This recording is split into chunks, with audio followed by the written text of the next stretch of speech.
জয়গুরু। ওং শ্রী পরমাত্মনে নমঃ। সকলকে জানাই শুভেচ্ছা এবং যথাস্থানে প্রণাম। আজ আমরা যে যুগে বাস করছি এ তো বিজ্ঞানের যুগ, এজ অফ সায়েন্স। তো বিজ্ঞান আমাদেরকে অনেক কিছুই দিয়েছে। তো বিজ্ঞান প্রতি মুহূর্তেই এগিয়ে চলেছে নিরবচ্ছিন্ন গতিতে। মহাকাশে স্পেস স্টেশন থেকে শুরু করে আজ বিজ্ঞান এক গ্রহ থেকে আরেক গ্রহে যাবার জন্য প্রস্তুতি নিচ্ছে। পদার্থবিদ্যা, রসায়নবিদ্যা, space science, astrophysics, space technology থেকে শুরু করে চিকিৎসা বিজ্ঞান, সর্বত্রই বিজ্ঞানের জয় জয়কার। নিত্যদিনের গবেষণায় বিজ্ঞান নিয়ে আসছে নিত্য নব আবিষ্কার। কিন্তু দুঃখের বিষয়, বিজ্ঞান ঈশ্বরকে দেখতে পায় না। বিজ্ঞান ঈশ্বরকে দেখতে পায় না, বা এখনো পায়নি। তো এর কারণ কি?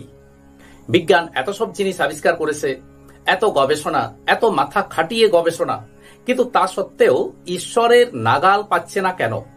ঈশ্বরের সন্ধান লাভ করতে পারছে না কেন?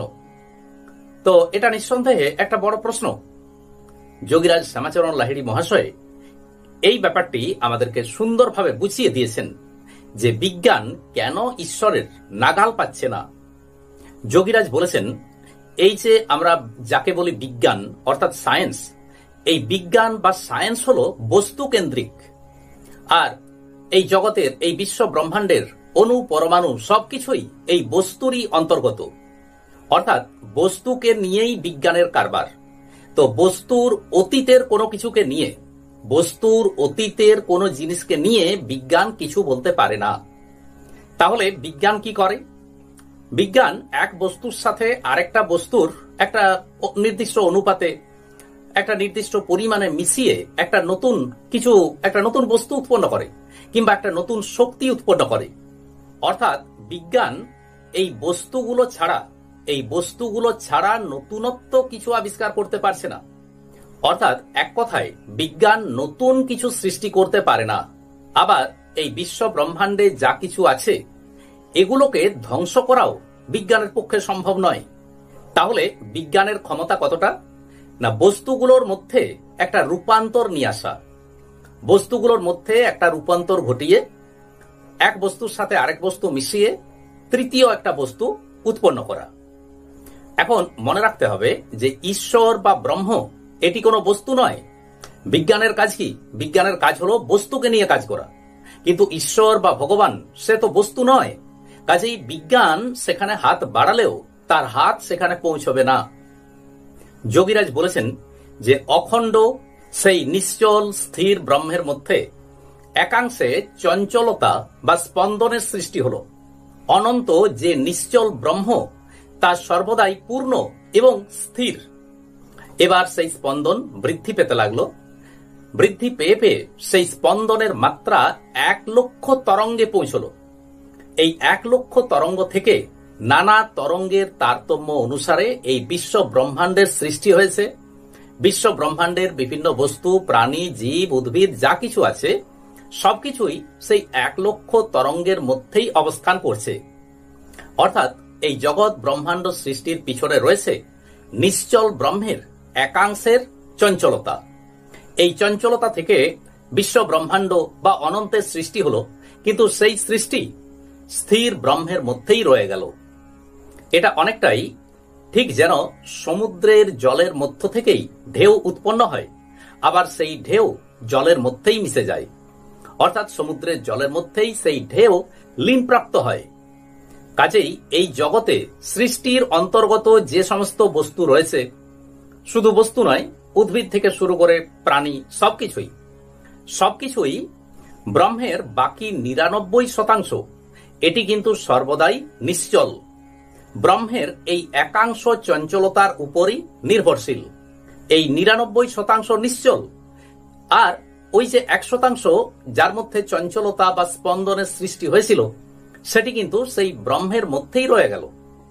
কাজেই ব্রহ্ম সবসময় পূর্ণই রইল, অর্থাৎ 100%ই রইল। এর হদিশ জাগতিক বিজ্ঞান, এই জড় বিজ্ঞান কখনোই দিতে পারবে না। তাই বিজ্ঞান মাথা খাটিয়ে, বুদ্ধি খরচা করে বা দীর্ঘ পরিশ্রমজনক গবেষণার মধ্য দিয়েও এই ঈশ্বরের সন্ধান কখনোই দিতে পারবে না।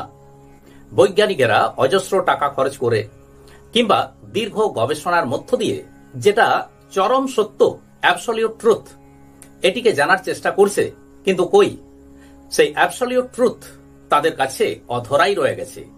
যোগীরাজ বলেছেন যে মূলাধার চক্রে এই স্পন্দনের মাত্রা 1 লক্ষ। এই 1 লক্ষ স্পন্দন যখন নাভি চক্রে আসে তখন তা লক্ষ কোটি স্পন্দনে পরিণত হয়। এই লক্ষ কোটি স্পন্দন একটি গোটা মানুষকে তৈরি করে। কাজেই মানুষের এই মন, বুদ্ধি, বিচার, বিবেচনা এ সবকিছুই লক্ষ স্পন্দন যুক্ত নানা প্রকার প্রকাশ ছাড়া কিছুই নয়। এই স্পন্দনের কারণেই মানুষ এই জগৎটাকে দেখছে, কানে শুনতে পাচ্ছে, নাকে গন্ধ পাচ্ছে, খাবার খাচ্ছে, চলাফেরা করছে। এ সবকিছুই এই লক্ষ স্পন্দনের মধ্য দিয়েই চলছে। বৈজ্ঞানিকদের ক্ষেত্রেও তো ঠিক তাই। বৈজ্ঞানিকদের ক্ষেত্রেও ঠিক তাই। তারাও সেই লক্ষ স্পন্দনের মধ্যেই অন্তর্ভুক্ত, অর্থাৎ লক্ষ স্পন্দনের মধ্যেই তারাও অন্তর্গত। কাজেই যারা এই স্পন্দনের মধ্যে রয়েছে তাদের পক্ষে নিশ্চল ব্রহ্মকে জানা সম্ভব কি করে? তাই বিজ্ঞান হাজার চিন্তা করে, হাজার গবেষণা করে, রসায়নাগারে বা ল্যাবরেটরিতে নানান পরীক্ষা নিরীক্ষা করেও কোনো দিনই ভগবান তথা স্থির প্রাণকে জানতে পারেনি আর জানতে পারবেও না। আর সেই কারণেই অ্যাবসলিউট ট্রুথকে খোঁজার চেষ্টা চিরকাল ওই চেষ্টার স্তরেই থেকে যাবে। অর্থাৎ অ্যাবসলিউট ট্রুথকে হাজার চেষ্টা করেও তার নাগাল পাওয়া মুশকিল। আর এ নিয়ে বাগবিতণ্ডাও অব্যাহত থাকবে। আজ এই পর্যন্তই। আসুন এবার সেই ভগবানের মহামন্ত্র জপ করি। হরে কৃষ্ণ কৃষ্ণ কৃষ্ণ হরে হরে, হরে রাম রাম রাম হরে হরে। নমস্কার।